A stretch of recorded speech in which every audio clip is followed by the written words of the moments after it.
कहते हैं राजनीति में मतदाता निर्णायक भूमिका में होता है और वो भाग्य बना भी सकता है, भाग्य बिगाड़ भी सकता है। कुछ ऐसा ही हाल है मध्य प्रदेश की हाटपिपलिया हॉट सीट का। जी हाँ, ये वही विधानसभा सीट है जिस पर आने वाले दिनों में उपचुनाव की तस्वीर उकेरी जाने वाली है।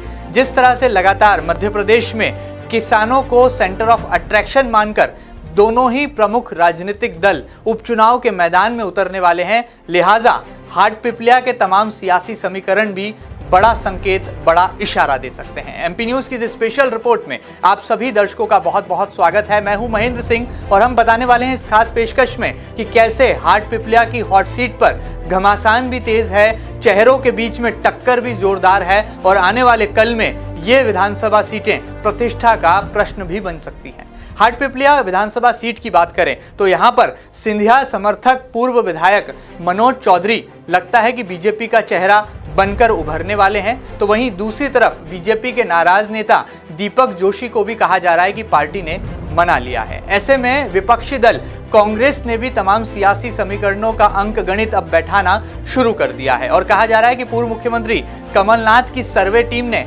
हाटपिपलिया का सर्वे भी तेज कर दिया है। ऐसे में एक नाम तेजी से उभर कर आ रहा है, वो नाम है तंवर सिंह चौहान का। क्या वाकई में तंवर सिंह चौहान ही हाटपिपलिया विधानसभा सीट से कांग्रेस का चेहरा होंगे? यदि वो चेहरा बनेंगे तो कैसे मनोज चौधरी को टक्कर देंगे और तमाम सियासी समीकरणों की नब्ज आखिर क्या इशारा देती है? वो कौन सी टीम है जो कि तंवर सिंह चौहान के नाम के पीछे खड़ी है? वो कौन से नेता हैं जो कि मनोज चौधरी को समर्थन दे रहे हैं? हाटपिपलिया की हॉट विधानसभा का तमाम पॉलिटिकल इक्वेशन जानते हैं और ये जानने समझने की कोशिश करते हैं कि आने वाले दिनों में क्या हाटपिपलिया पर भी शिवराज और महाराज के साथ साथ कमलनाथ की सेना और पूर्व मंत्री सज्जन सिंह वर्मा और जीतू पटवारी जैसे चेहरे सक्रिय हो जाएंगे? तमाम जानकारियों को लेने के लिए जुड़ते हैं एमपी न्यूज के कॉरेस्पॉन्डेंट शार्दुल राठौर जी से। शार्दुल जी, बताएं हाटपिपलिया का क्या है सियासी हाल और क्या आने वाले दिनों में हाटपिपलिया का जो हाल है वो किसी न किसी पार्टी को बेहाल करने वाला है?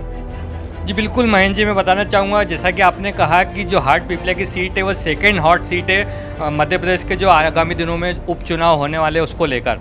तो इस सेकंड हॉट सीट पर जो मुकाबला होना है वो भी त्रिकोणीय मुकाबला होने वाला था, लेकिन कहीं ना कहीं जो राजनीतिक समीकरण पिछले दिनों बने हैं, कोरोना संकट के बीच सियासी दावपेच भी चले हैं कहीं ना कहीं उपचुनाव को लेकर, उसमें जो बागी उम्मीदवार बनने की कोशिश कर रहे थे उनको कहीं ना कहीं बैठा दिया गया है, शांत करवा दिया गया है। ऐसे में अब सामने देखा जाए तो सिर्फ दो चेहरे सामने उभर कर आ रहे हैं, जिसमें जो कांग्रेस से बीजेपी में आए हैं बागी उम्मीदवार मनोज चौधरी हैं, जो इस बार शिवराज सरकार की तरफ से चुनाव मैदान में उतरने की पूरी तैयारी कर चुके हैं। वहीं अगर कांग्रेस से की बात की जाए तो कांग्रेस ने जो अपने उम्मीदवार को मजबूती से उतारने की तैयारी की है, उसमें जो पहला नाम सामने आ रहा है वो तंवर सिंह चौहान का नाम आ रहा है। हालांकि ये नाम कुछ लोगों के लिए नया जरूर है, लेकिन मैं बताना चाहूँगा कि जो तंवर सिंह चौहान है वो मध्य प्रदेश दुग्ध संघ में अध्यक्ष भी रह चुके हैं कांग्रेस की सरकार में और वहीं किसानों के सक्रिय कांग्रेस नेता माने जाते हैं। तो ऐसे में जो मुकाबला होगा, एक विधायक जो पूर्व विधायक रह चुके हैं मनोज चौधरी और तंवर सिंह चौहान जो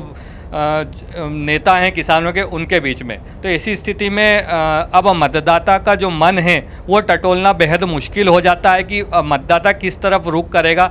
ये आने वाले दिनों में दोनों नेताओं की सक्रियता से पता चलेगा। हालांकि बात की जाए मनोज चौधरी की तो वो बागी उम्मीदवार होने के कारण जनता अब पार्टी को देखकर वोट देती है या प्रत्याशी को देखकर वोट देती है, ये समझना थोड़ा मुश्किल होगा। तो ऐसे में अगर उपचुनाव की तारीख सरकार द्वारा घोषित कर दी जाती है, शिवराज सिंह चौहान द्वारा घोषित कर दी जाती है या जो चुनाव आयोग है उसके द्वारा तय की जाती है, तो ऐसे में कुछ न कुछ स्थितियां स्पष्ट हो पाएगी कि ऊंट किस करवट बैठेगा। वहीं बात की जाए मध्य प्रदेश के सियासी समीकरण की तो जो पहले नंबर पर सांवेर विधानसभा की सीट है, उसके बाद अगर माना जाए तो देवास जिले में लगने वाली हाटपिपलिया की जो सीट है ये सेकंड नंबर पर प्रतिष्ठा के लिए जानी जा रही है दोनों ही पार्टियों के लिए, क्योंकि जो यहाँ पे कांग्रेस के उम्मीदवार हैं वो हैं तंवर सिंह चौहान, जो कि सज्जन सिंह वर्मा जो कि सांसद रह चुके हैं सोनकच्छ देवास विधानसभा से, देवास लोकसभा से, उनके संरक्षण में और पार्टी के जो वरिष्ठ नेता हैं दूसरे, उनके सानिध्य में वो अपना सिक्का जमाने की कोशिश कर रहे हैं। तो आने वाले दिनों में विधानसभा चुनाव में कौन मजबूती से मैदान में उतरता है और कौन जीतता है, ये अभी तय करना मुश्किल है, लेकिन आने वाले समय में सब कुछ स्पष्ट हो जाएगा। चलिए, कुल मिलाकर कहा जा सकता है कि किसानों की कर्ज माफी का एक बड़ा मुद्दा था, जिसके आधार पर पूर्व की कमलनाथ सरकार ने चौतरफा किसानों का दिल जीतने की भरसक कोशिशें की हैं। लेकिन क्या वर्तमान की शिवराज सरकार ने वो तमाम कोशिशों पर पानी फेर दिया है? और वाकई में मध्य प्रदेश के किसान और ग्रामीण वर्तमान की शिवराज सरकार से खुश हैं, या पूर्व की कमलनाथ सरकार को वो आज भी याद करते हैं? कुल मिलाकर ये फैसला किसान वर्ग को करना है। कृषक जो बड़ा वर्ग है वो मतदाता के तौर पर निर्णायक भूमिका में है। देखना बहुत लाजमी होगा कि क्या हाटपिपलिया में दोबारा मनोज चौधरी को विधायक चुना जाता है, या तंवर सिंह चौहान जैसे किसी नए उभरते हुए नेता को कांग्रेस के चेहरे के तौर पर विधायक यानी कि विधानसभा तक पहुंचा दिया जाता है। सब कुछ तय होगा आने वाले कल में। फिलहाल कहा जा सकता है कि हाटपिपलिया की हॉट विधानसभा को लेकर तमाम हॉट इक्वेशंस बनना शुरू हो गई हैं, और आने वाले कल में किसान हैं जो कि तकदीर और तस्वीर दोनों को तय कर देंगे। एमपी न्यूज की स्पेशल रिपोर्ट में फिलहाल इतना ही। एक खास खबर आपको कैसी लगी हमें जरूर बताइएगा, और ताजा तरीन खबरों के लिए कहीं मत जाइएगा, लगातार देखते रहिएगा आपका अपना न्यूज चैनल एमपी न्यूज। फिलहाल दीजिए इजाजत, नमस्कार।